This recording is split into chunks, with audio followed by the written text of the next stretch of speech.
Hey guys, Ryan Garland here, founder and chairman of Paradyme. Thank you for watching, and I am excited to introduce Sean and Eric, my Trico civil engineers. And these are the guys that most people don't ever get a chance to see who's really behind the scenes, because these are guys that are doing all the horizontal improvements and all the design, because without them, we can't get this job done. They're very unappreciated, and most people don't understand exactly what it is they do. So we're just gonna have some fun today and introduce them to my network and really just show you guys, again, the caliber who's aligned with Paradyme and the Barn Caves. But guys, thanks for joining us. Thank you. 8 o'clock at night. Pleasure. On the day, I text you and say, hey, can you get out here? Let's do a podcast. How cool is that? Hey, honey, I got to go. I wasn't going to say anything. Yeah. When you're like, hey, honey, I got to go. I'm like, is he really going to call his wife and ask I me told if him she can come? we had to get permission by the bosses. Yeah. So let me call the wife and make sure she's okay. I'll have Sean do it. And he's like, I text him back and I'm like, I wasn't going to say anything. Yep. Definitely got to get permission. I love it. It's true. So, really, guys, I just want to kind of share with the network a little bit about your background. Make it real quick, very simple. Just how long you've been in the business, where you came from, how you got out here. Where you guys are in running your business. I like to think you guys pretty much dominate the space here. Obviously, you're working on my Pine Street project in San Antonio, which is big. We brought in our other architect, which you guys know, obviously, and then obviously the Memphis project as well, including all the projects we're going to do moving forward with Paradyme. So I when I first met you guys, I was just I felt you guys were like brothers right out the gate, and that's hard for me to find, because I need people that are very professional and know what the hell they're doing. And when I first met you guys, and Jamie obviously was like, you got to meet my boys, you got to hang out with guys. But I thought that was really, really cool. And you guys are just not the standard civil engineers. You guys are actually down to earth. It's like what they say, every once in a while you see a cool attorney and you're like, wait, this guy's actually cool and he's an attorney? Yeah, holy shit, I didn't think that exists. So real quick, just share your backgrounds and how you guys got to where you are today and a little bit about Trico. My name is Eric. With Trico, we've had this business for a little over 5 years. We had started originally with a third partner. After about a year and a half, we decided to buy him out. One of the best decisions we had made. We questioned whether we could do it on our own, and at the time we were doing it and cranking. So we decided to keep going with it. Started in California, moved out here in 05, 06. They say you can do anything in California. You build in California, you can build anywhere else, right? Yeah. Ooh, California. Yeah, it was all storm drain, stormwater in California. That's all that density. We moved out here, and we were engineering. All they said was get it to the ravine, get it to a wash. We were like, really? We don't have to clean this? Yep. But yeah, been out here for a little over 20 years, and it's been hell of a ride. It started with when we first got here, we were working up at the foothills, and then about 08 was when the turn down, and we were all everybody felt that one. And I was bartending and figuring out how to just bring in some income. I mean, just got to do something. That was a rough time for me too, man. Yeah. When mortgage company, we went from like 60 loans a month to literally nothing. Yeah. And I had my first son in July of 08. Yep. That's just when my oldest was born. That was rough. One of the first times we had ever. I mean, your daughter, the one that actually watches my youngest son now? Yeah. Oh, that one. Right? Got it. One of the first times I had actually asked my parents for help. It was that 08 was brutal. Yeah. But a blessing in disguise. Totally. Everything happened for a reason. You bet. Definitely watch those battle wounds really go a long way running businesses, because it just brings back those memories of why you're going to get up early and you're going to get working harder, because you just don't want to go back to that. And having employees, I feel responsible for them too. So I'm glad that you said that, because that's the one thing I talk about a lot, and I don't hear people talk about that very often. For example, I feel that I have a purpose because I have other people that are relying on me to get up and make decisions, and I got to show up. Absolutely. And not only from my clients, investors, what have you, but everybody that I'm in line with, and everybody who believes in the company, that's a part of the company. And you guys have a great staff, by the way. I love everybody on your team. Yeah. We try to just not be the boss. We try to just set a good example. I'm with my work family more than I'm with my family. Totally. Yep. So we try to do the best we can. Try to make it as comfortable as we can and fun.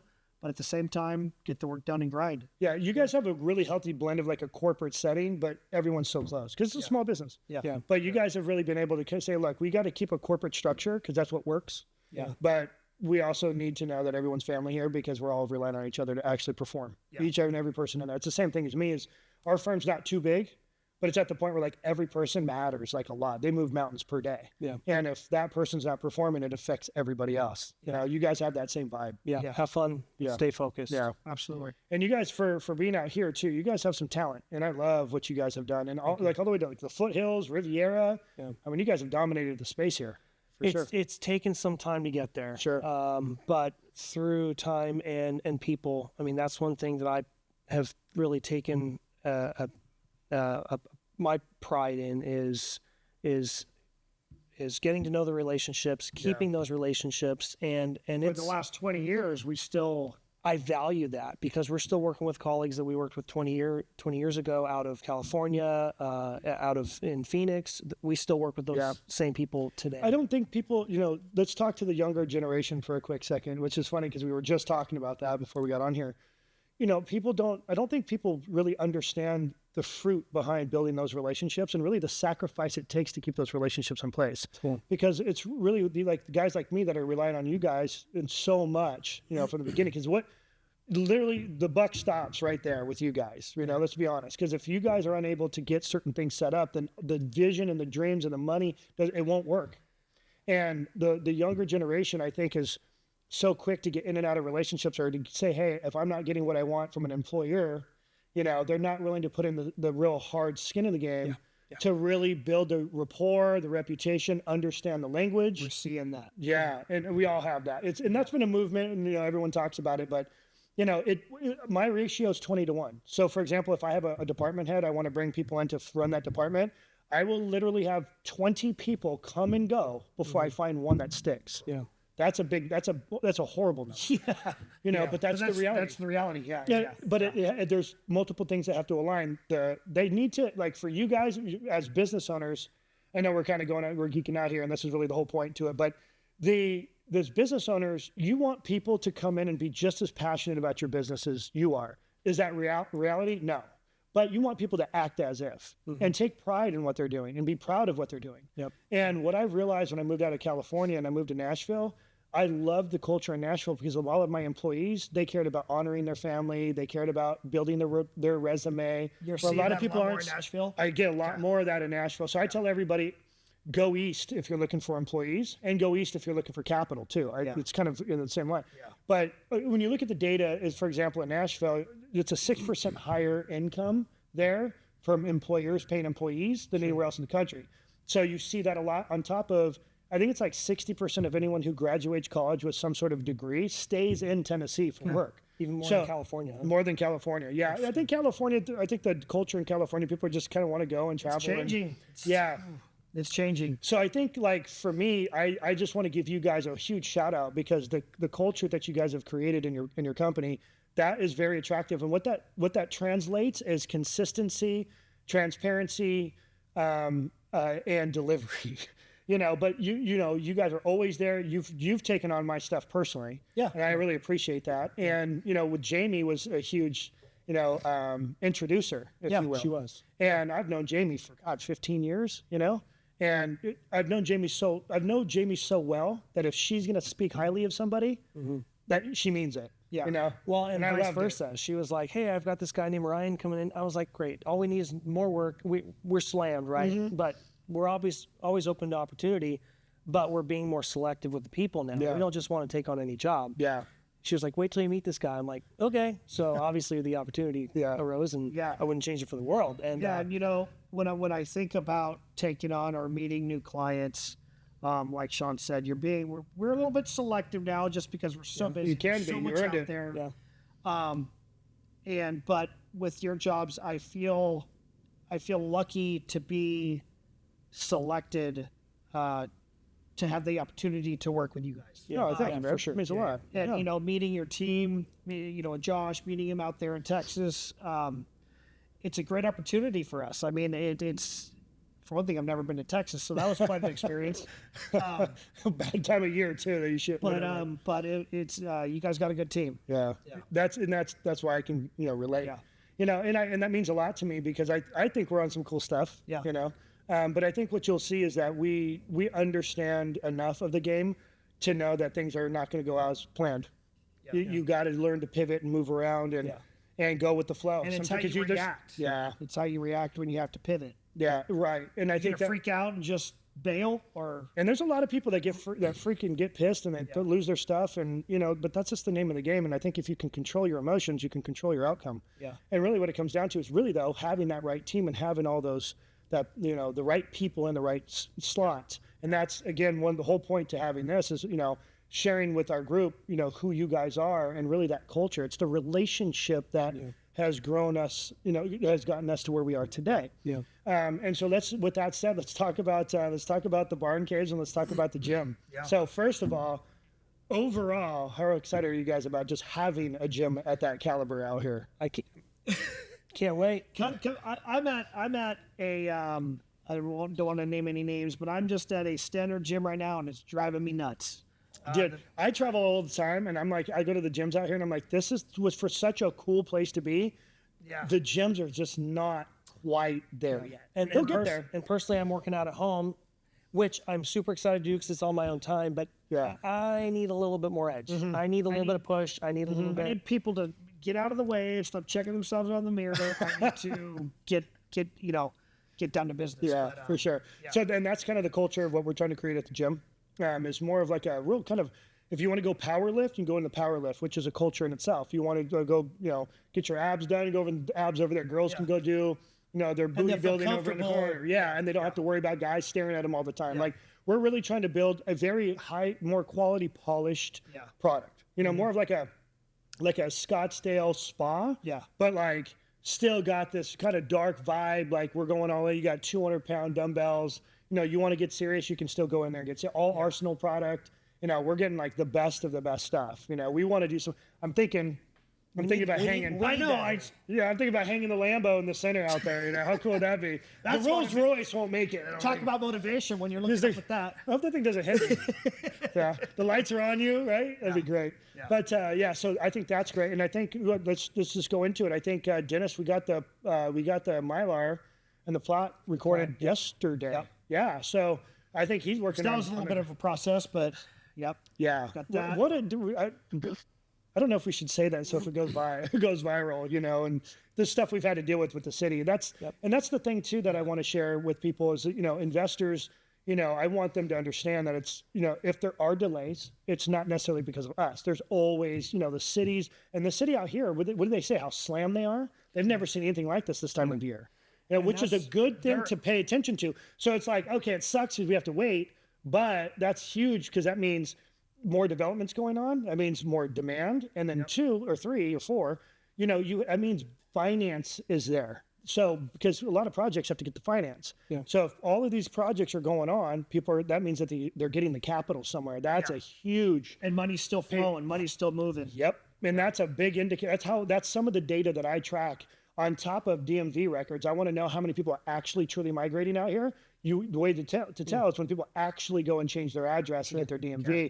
That tells you they're the real. I can tell just by driving out here every day. This place is getting busier. On the way, or it's getting packed. Yeah. It's getting busier, which is good for guys, but it's the right packed. We want to get the right people here, but. So with the gym, I think what we're trying to do is do an at-risk grading plan, start moving some dirt. Yep. It sounds like it did move up. So it was like kind of Rob's not happy, that's for sure, with everything that happened with the city the other day. But I'm looking at it as actually it's probably saved us some time on the rezone, right? So I think we're good there. Now we just have to get it out of the floodplain. Yep. Right? Which that's moving.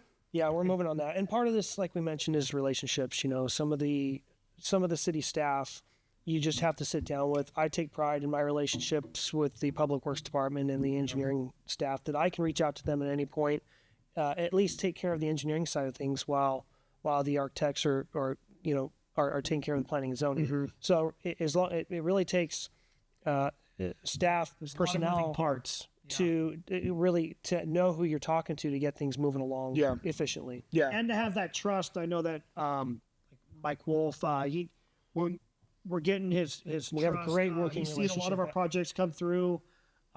So, he's mentioned a few times, either our company or he's talked to Sean a few times, and we're getting that trust factor. There's a respect that we both respect have for each other. Well, he had just come on when I was delivering phase 1 here. Yep. And I was in the middle of me offloading my other contractor. You probably heard about that. Yeah. And so I was taking over control of everything. So I went in and met with Mike Wolf. And Mike's from Marietta. Like, we just totally hit it off. And we talked probably 4 minutes business, 20 minutes personal stuff. Yeah. And he's like, I never get a chance to meet the owners. This is so great. Like, tell me about your vision. I said, look, I plan on being here for a long time. If I have a good relationship with you, I'll keep building. Yeah. Because that's what they want to see here. They're very forward thinking, but they want to keep the culture of Havasu. They want to keep that brand of Havasu, tight, family oriented, that type of stuff. Yep.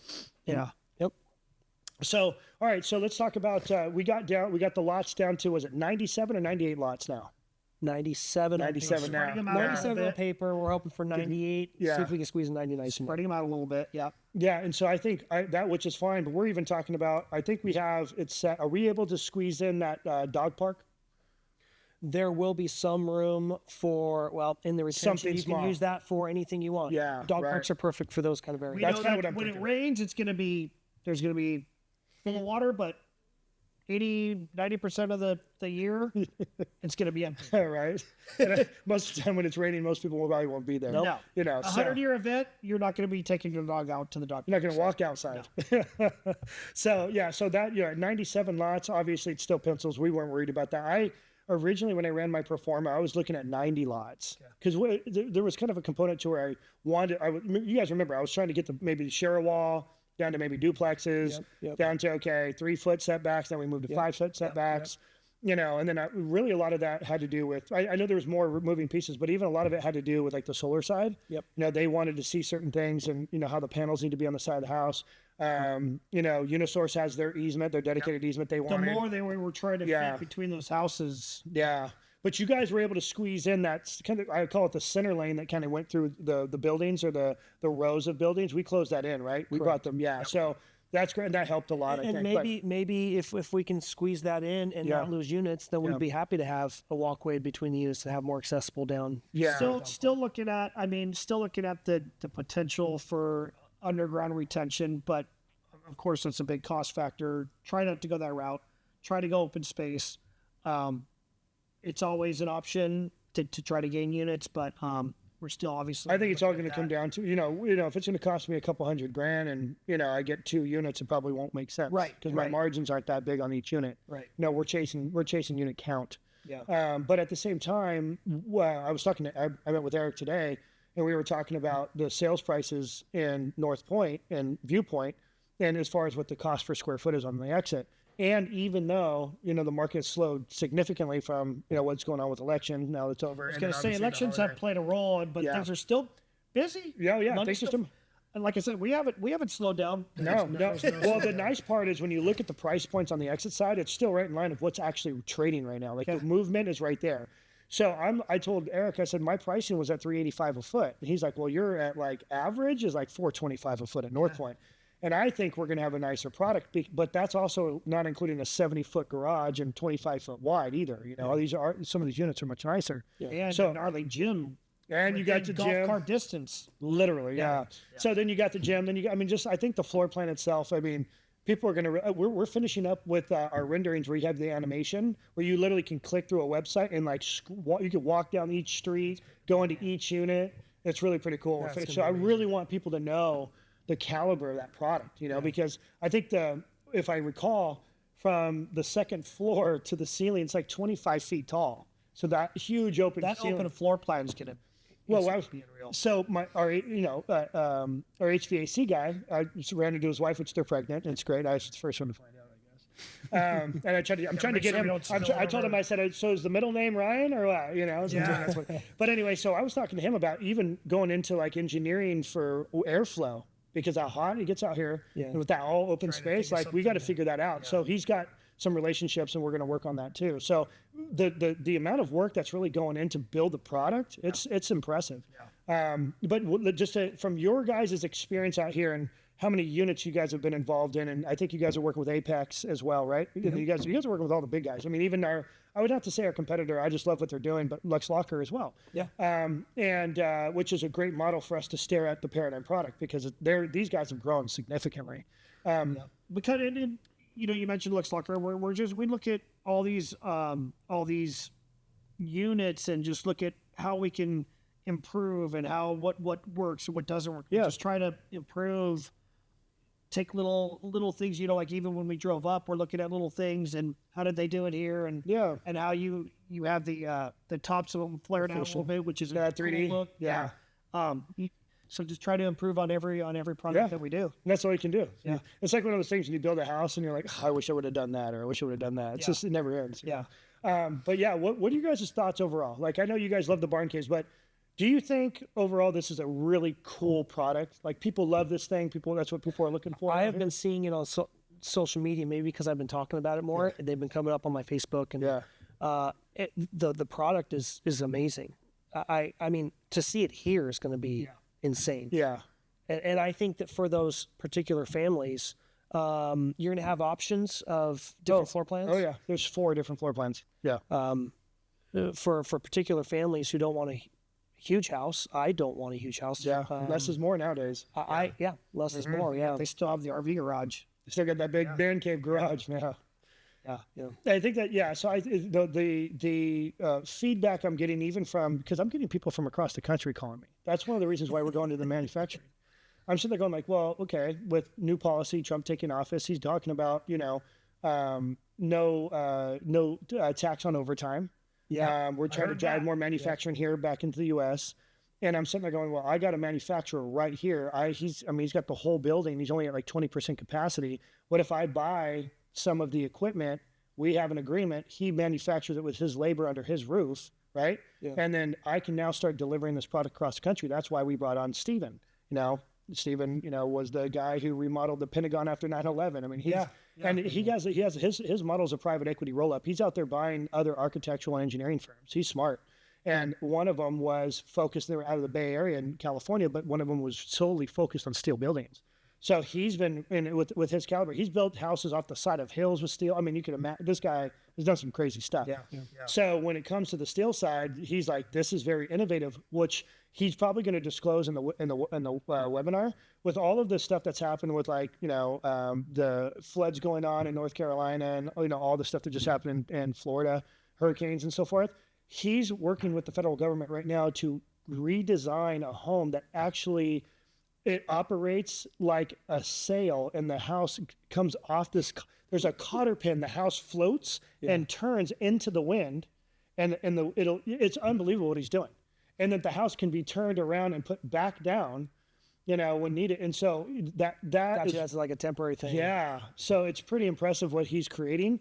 And With technology, I believe it. Like we're there. The stuff that so when him and I were nerding out and building because obviously he's the architect on Pine Street, so we've spent a lot of time together. Yeah. But now it's like, wait, what? And so that's when when I was telling him like, hey, the barn dominium stuff is such a big movement, and I really found that out when I moved headquarters to Nashville. Everything out there, people are basically what they're doing is they have their regular house, but they have land, and then they'll build like a little barn dominium, which has like a little kitchenette and a little man cave and garage, but it has a house and it's full. I'm like, yeah, that's what we're doing here. Yeah. And then everyone keeps asking about living in these. It's not huge. So you have your man cave. Yeah. You have your.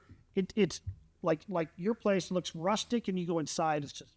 You never would know. Yeah, it's unbelievable, but it's a trend. Yeah. And I'm like, okay, well, first of all, if I do it in mass, I can produce something that's cheaper. But where we save money is in the labor, right? Less trades and labor. Now we're getting to a point where we want to manufacture the buildings and even get to a point where we actually are providing a certificate program for other builders and developers that want to buy our units. Their contractors that haven't built steel buildings before can come out and we teach them how to do that. Yeah. We're getting all the way down to a point where my uncle was one of the owners of Standard Pacific. He sold to Lennar. Standard Pacific sold to We Lennar. worked with them when we were in California. Yeah, they're big. They were big in Cali, all over Cali. And then he ended up, long story short, went to Irvine Company and Western National. He just kind of bounced around, started building high rises for Holland Partners. And then he, in essence, retired, but opened up a construction defect litigation firm. And so I call him and said, hey, this is kind of where this is kind of what I'm thinking. He's like, well, if you're going to start delivering ready to tilt up buildings, you need to think at construction defect, because So then handing over liability to the contractor and certain things, because that's where things can come If up. things are going to fail, where are they going to Where did it fail? Yeah. Was it in the manufacturing? Is it the steel, or is it how they erected it? So, those are the things that we're really bringing to the forefront, but that's what's getting us so much recognition now on the manufacturing side. And what really sparked it was not only was I getting phone calls off the lead gen that we're raising capital with on social media and Meta and all the things. We're getting phone calls of builders going, hey, can I buy these and just pop them down on an acre over here just outside Nashville or over in North Carolina or whatever? And I'm sitting there like, oh, no, I'm not. And then I had a guy that I had funded projects. I've known him for 15 years. I was funding smaller projects for him before. And I've been tracking his career, and he's growing. Well, I had a project that we finished 45 units of townhomes, 3-story product out in Parkview, or it's called Parkview out in Denver. And so I really started building a relationship with him because he's in Colorado Springs. He calls me and goes, hey, I'm watching what you're doing with this barn cave thing. He goes, I got 200, he's got a 700 acre parcel, and he's chalking it all up right now. He wants to do a master plan community where he's got an anchor, a Kroger anchor, other retail around there. And then he wants to buy 700 of my units. And I'm like, 700 So selling units? before I can't even, I can't keep up. And I'm like, wait, hold on. You got to stay ahead of the curve, which it sounds like you are. You were the first one that came up to me and ever mentioned the word barn cave. Yeah, no, No man cave. That's yesterday. Barn cave is the way to go. It's funny. Everyone's like, you're turning into Elon Musk with these ideas. I'm like, I'm not quite there, but I'm not in space by any means. But we'll just stay in our own little corner. No, you're innovative. That's what you got to be. Yeah, and what it came down to is it's a barn dominium pitch roof design. And if you wanted to eliminate that, because let's say we had height restrictions, you just do a flat roof and bring it down. But now it just looks modern. Yeah, right. But it just that pitch. That makes it look. So it makes it simple, but from a marketing and branding side, it makes sense, and people know that's a trendy thing. So when you're marketing for it, I can tag whatever you want on social media, and then you're getting the recognition for a barn dominium. But now you're building that brand and building the awareness, and that's where we're seeing a lot of volume of people coming through that were interested in the product. And it's that open floor plan space inside. I love that the master entry, suite. and I love the entry from the front and from the back. Oh yeah, that's okay. So my pitch is, all right, guys. Think of a double wide RV garage you drive through man cave with an elevator that goes up to your all 3 floors. Your loft, and you have a loft up top. Yeah, and your master suite's the 3rd floor where nobody's ever going to see, and then you got your private balcony out the back. You have your own private balcony. Done. My wife would be stoked. Well, dude, it's crazy because I got to a point where investors, same thing that we're here. People are like, hey, I want to buy a unit when you're done, and that type of like my own investors. It got to a point where people are like, can I buy one of these? And I'm now telling people, if you want one, you have to come in with 100,000 and you can pick your lot. But now I use that capital to develop the project, right?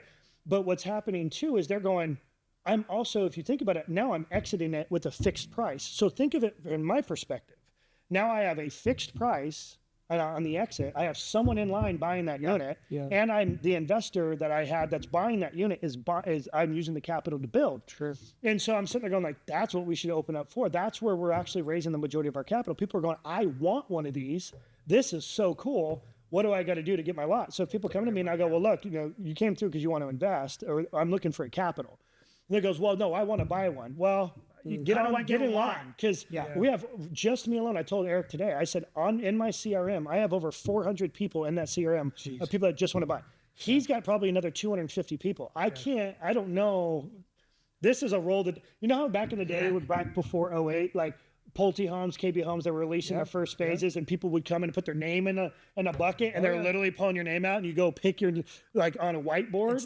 It's like literally going to go back to that. Took that long to get there again with something new and creative. It's not a bad problem to have, but that bucket's going to be this big for my phase 1, and we're going to do the same thing we did here. We're just like standard builders. You sell the first phase with a certain fixed price, and then you try to increase those prices in the future phase and drives people towards your first phase. On top of that, this area is what I also want to use for like the design center. So if you want to upgrade your flooring, your countertops, what have you, you can come in here and do all of that. It would all be in your warehouse here. Right here.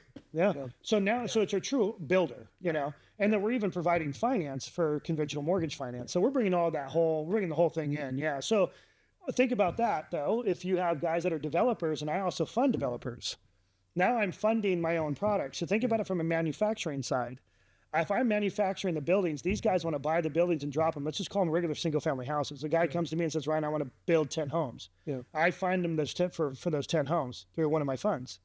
But he's buying my barn caves. Yeah. I control all of that, not in a bad way, but I have a better oversight for that. So that's one of the reasons why there's so much capital looking at what we're doing, because they're like, you kind of have a little bit more control. Yeah. Absolutely. The vantage point that I have is unbelievable, from finance to exit to, I mean, it's all there. So that's one of the reasons why it's picking up speed from an investment or capital movement, but it does make sense from the trendy barn dominium design, you know, but something that nobody's really witnessed unless you go to like a New York vibe, or you go to like, you know, like a downtown Boise, or like an old place where you walk in and it's like you never would know. You walk in, it's like, this is so cool. I didn't know this, all this open way. They're gonna be blown away. We do have the man cave vibe going on in this town and in this county, but I pushed the man cave vibe hard. It's a little. This is gonna be that next step where it's not just an RV garage with a loft. This is gonna feel homey. Oh yeah. But you're going to still have the man cave. All the components are still You know there. what I think is going to be the biggest hook is you guys walked in here like, this is so cool. Like, we literally, this is where we hang out. I could stay here for very long. So, but imagine having 3 floors. So it's like, okay, hold on, wait. I got my garage, I got my cars, but I have my own space for my own stuff. Wife, husband, doesn't matter. Some wives want their own corner too. But then you go up to your living space and you have that space, which has that open floor plan. Now, mind you, the ceilings are this tall. They're 16 feet. Then you're going to have your view. Then you have a view. So when you get up there, the feeling of it, it's almost like when I moved my headquarters to Nashville, I moved into a high-rise apartment, which it was actually anchored by what's it called? Whole Foods. So it was anchored by Whole Foods. Thanks, Joe. Appreciate it, Joe. Joe knows. Joe's there. He lived with me basically. But yeah, so it was anchored by Whole Foods, and then it was 26 stories high. So I ended up going to the 11th story, and I remember thinking how cool it was. And I moved up to the 21st story, and I'm like, this is so cool being up here, like that high rise feel. Yeah. It's going to feel. Views, just people can just. You're not. Again, just the take third it in. floor. Yeah. So you don't have that out here. Yeah. So you get up to that second floor, and it's definitely higher than any other second floor with a balcony. So you're just going to feel like you're up higher. Yeah. And then when you're driving through, because of how tall they are, they just look big. And the benefit to this property is because it's got naturally sloping terrain here in the got desert, views. We're gonna have views from every For every phase, basically. Yeah. Certain houses, certain units will have phasing. And there's not much below you. There's a couple trailer parks. There's not much below you to where the views are going to be. And even if someone built a 3-story product there, I don't think we'll have a problem. That's still, that elevation's quite low. Yeah. So I think even we've had people go, how the heck did he get that property? It was like the largest, I think, lot left in the city that could be really buildable. Yeah. But you're also dealing with that FEMA, so that's one reason a lot of people don't want to do it. Yeah. It comes with its struggles. It's patience. Yeah. That's what I tell people. Patience. Yeah. Patience. So it's always about strike price, and being patient and making sure you have the right movement. What happened with me is when I looked at that and I kind of watched with all the development that happened with the mall and everything, that all that water doesn't really come through there like it used to. Yeah. It's getting pushed out. Yeah. So there's no real water that comes through. So I'm like, this is going to be, in essence, a slam dunk. Yeah. You just got to put in the legwork to get it. Yep. So upstream was all configured 10 years ago. back in the day. That would have been this thing saw a lot of flow, but at this point, Now with that, you got a whole mall, 720,000 square feet of, I don't even know with all that blacktop what that would be. I mean, it's got to be 1 million square feet or more. I mean, way more maybe. but they've controlled it. Yeah, they have controlled it. Yeah, and then you have that runoff that goes into the last 6 acres, and so we don't have a lot of movement there. Yeah. I think what we're concerned about is when the water does come through the channel, it actually kind of bows up into the site a little bit, right? A little bit. It does. That was the only concern, right? It does. So, but that's we can maneuver around that. It got gonna a make it little, happen. got a little breakout. We're gonna fix it. We'll control it. And that's where the talent and the not only track record, but being able to all the stuff that you guys have done. It's those forward thinking. Hey, look, remember we did it for this project? We can do that here. Yeah. But you guys are so entrenched to what's going on here and all the relationships, like you said, that you've already built. This is helping. So many types of projects. It's starting with single family homes all the way to we've done we do the water line projects. We were working on some of the box culverts, so like there on Swanson. Yep. it's pretty funny when we designed that box culvert, and then literally when it was done at our first, I'd say, 75-year First major rain good event. flow, we went out there. We were like, we got to go check it out. It's like a waterfall coming out there, and we actually have a picture of him going like this, and then lightning hit. Lightning. Oh, was it in the picture? No.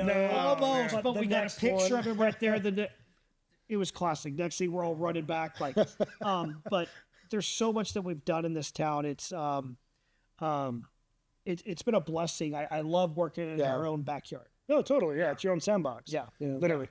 Yeah. But yeah, I think overall the way that the land kind of flows, we were out there. He just flew a drone from where the pool's going to be all the way to the water. Okay. For the river. Yeah. And I'm like, this is like river. You're going to have a view from here. Yeah. Like, river's not far. It's right It's there. right there. I'm like, fly the drone over there, go get a shot, go over the Riviera and come back. Yeah. And he did.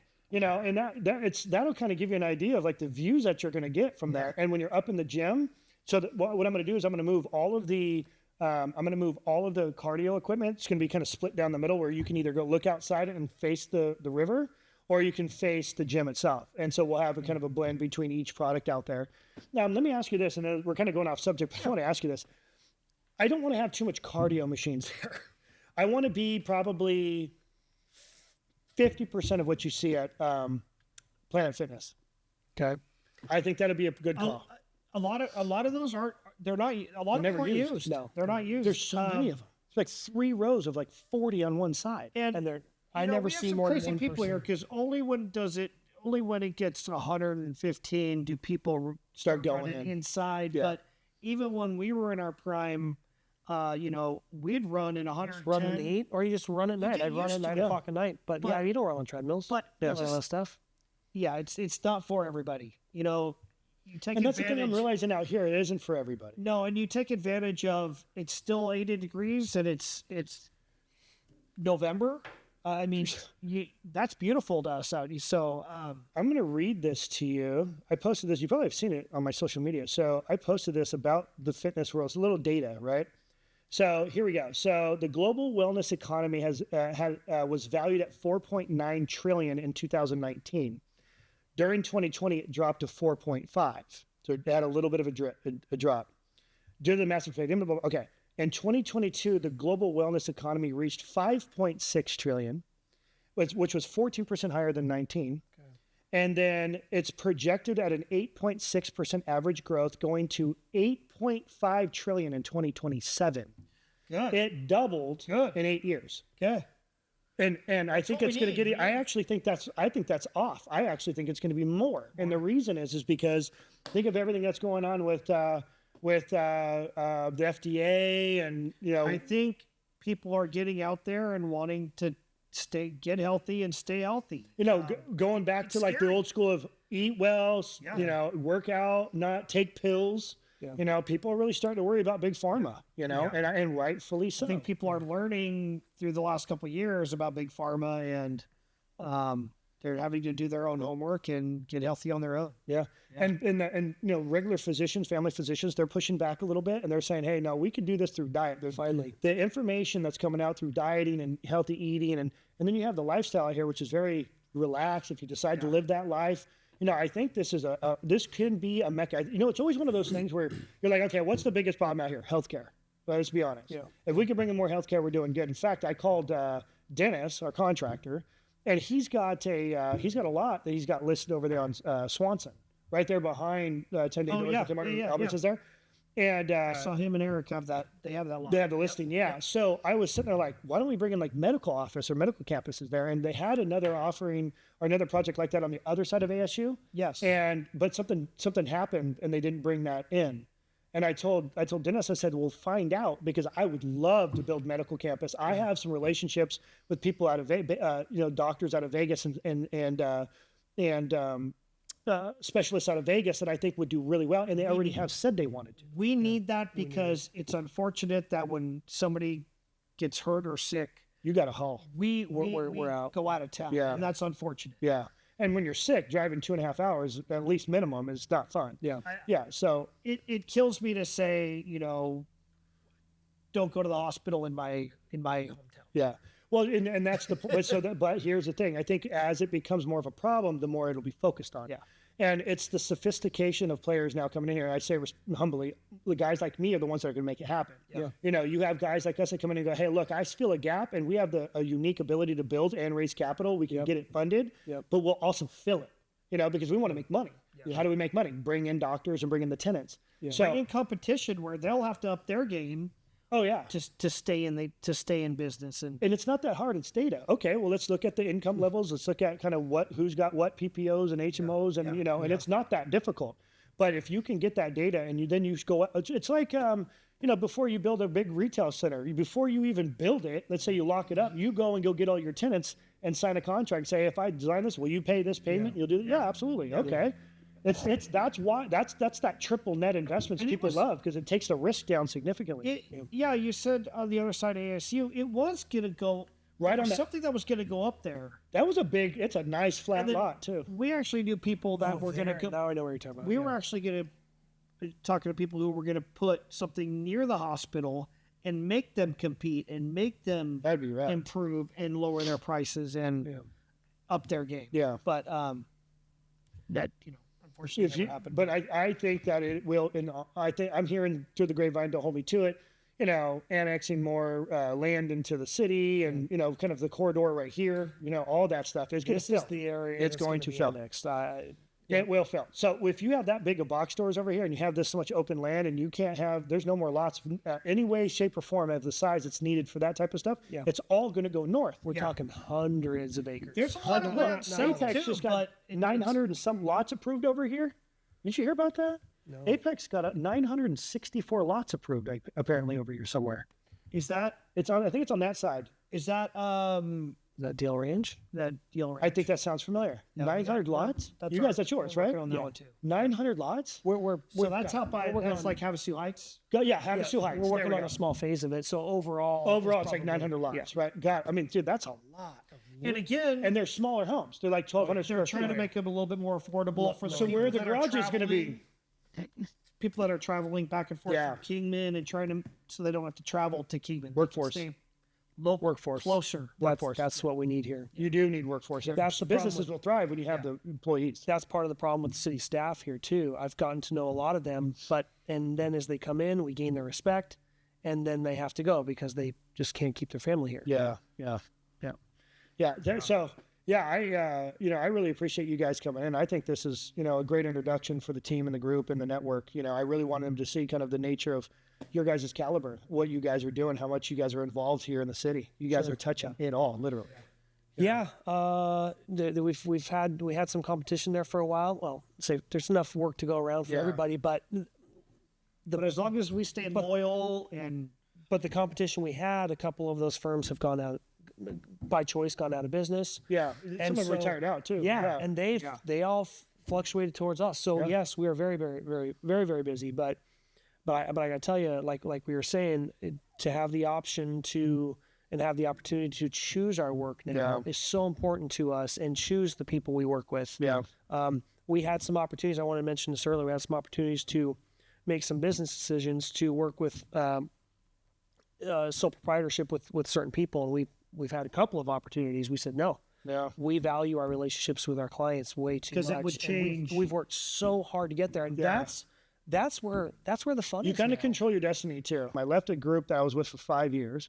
I went over to them because they were poaching me with a big signing bonus. As soon as I got there, I'm like, this is not for me. They didn't care about my existing relationships. that's what I'm afraid of. I chasing literally money. was losing every one of my past clients, and I'm like, why am I doing this? I'm gaining new clients, but it's like it was so different. I was not what I thought it was going to There's a be. part of us that are like, this could be really cool, and we could maybe make a lot of money. We didn't chase the money. We chased the relationships. Yeah, but you guys already established it's easier to make that decision. Sure. You know, but I mean, like I said, guys like me, I think you guys have a huge run on that. There's some fun stuff there. Yeah. You know, and we're Ozarks. You know, we're looking at Lake Travis. Yep. We're looking we definitely at have to Old visit Hickory. that site at some dude. point. Dude, you know, it's so cool because the relationships I have with Brett over there at Performance Boat Center, which is like the hub of all the guys selling all the boats out here. Yeah. It's like him. He sells most of these. I buy all my stuff from him, and he buys all my stuff back. You know, type of stuff. But man, it's so cool because it's 126 miles long. It is massive. So you have what, 1 million people come out here, 1.5 million, right? Let's just say, for tourism. it's 9 million people there. It is massive Yeah. amounts of people there. But it's Can't wait. but it's the same thing. It's what we do here, but at a bigger Yeah, scale. right. Yeah, exactly, 100%. Fast boats, we do the off-road stuff. Yeah. But it's just on a bigger scale. Yeah, and that's the cool part is like we're kind of, if you think about it, we're really kind of just getting started if we're only pushing barn caves. Yeah. You know, I actually built a pro forma with my CEO and our guy that does all of our pro formas. He's an MIT guy. I've got him to laugh one time, by the way, like 6 he's just a different dude. Yeah. And the best part is that I ended up looking at our pro forma and we're going to go, okay, well, we're going to do 10 Paradyme storage in the next 10 years, just like this. Yeah. But we want to do like 10 to 15 locations with a gym and the barn caves. Yeah. That's what the plan is. So we're actually going to have picture. Yeah. So it's going to be that whole concept. I mean, the whole thing. It's just different size lots, you know, maybe some, you know, different unit counts based on what we buy, right? Yeah. Sure. But it's going to be the same concept. The gym and those units identical. So we gotta set a good example here. We got this is like the beacon of like this is it. That's why my heart is so into it. You know, I told my wife, I'm like, you know, I love you, right? She's like, I don't think you love me anymore. I'm like, no, I really do love you. I promise. And my mind's over here, you know. But and I talk about barn caves more than you, but you are my barn cave. So thank you guys for coming, man. I really appreciate it. Thanks for all the kind words and thanks for all the loyalty too, because I know you've been kicking butt for me, man. So I appreciate you. No, thank you for the opportunity. Yeah. We value it. Yeah, man, it's been great, dude. I appreciate it. Really enjoy it. I know we're going to have uphill battles in some things and headwinds. It's all about sticking together and making it happen, man. Period. Yeah. So cool. Right on. Thank you guys for watching and listening, and hopefully you guys will enjoy the next one.